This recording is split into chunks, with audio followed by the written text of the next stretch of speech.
think another common issue would be, or I don't know, potentially not so common, is if the microwave just stops during cooking. You set everything up, set 5 minutes on it, let it start going. You come back 5 minutes later, and it's warmed slightly, but it's just been stopped after 2 minutes or something. There's a couple of scenarios that could be a factor in that. So if you set it at 2 minutes and let's say 30 seconds passes and it's beeping like it's done, 100% it's a control board. And on most models, the control board's one of the easiest parts to change. Once you remove the vent and that one screw that holds the control board, that's it. It lifts off, and all you've got to do is disconnect it and reconnect the new one. So, and those aren't generally that expensive. I would say they range anywhere from like 80 to 150 bucks. And the other issue that can cause it to kind of stop in the middle of heating, in these cases, it'll completely shut down. So there is another safety device on the microwave that is essentially,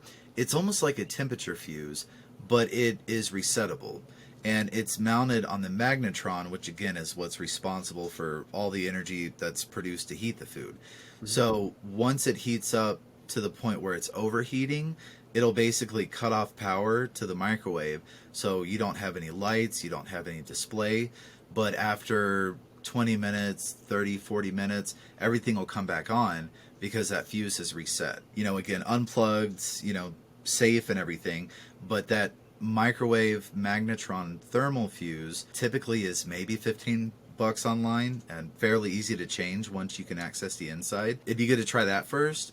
And if it's still doing it, you're looking at a bad magnetron, which again, you're kind of back in the same spot. Right, yeah. So worth a shot on the quick repair, and hopefully it works. And if not, yeah, you might be looking at a new microwave as opposed to a big repair bill. And yeah, just to clarify for anyone not sure about what we mean by control board, that's just the buttons, the interface that you use to input things. It's nothing, no big like circuit board or something, just because everyone calls these things differently.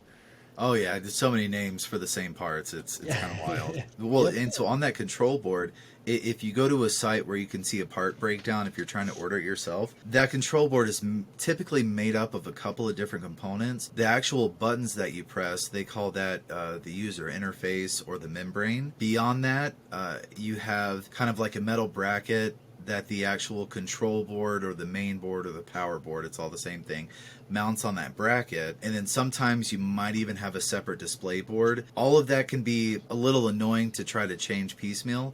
And so most of the time when you look at a parts breakdown, they'll have all those individual parts, but then they'll have the whole thing where it comes pre-assembled. And that's what I recommend. Usually it's only maybe 20 bucks more, but it's totally worth it to not worry about trying to damage it, to just change single parts. Yeah. Better to have the peace of mind and the simplicity rather than fiddle with everything.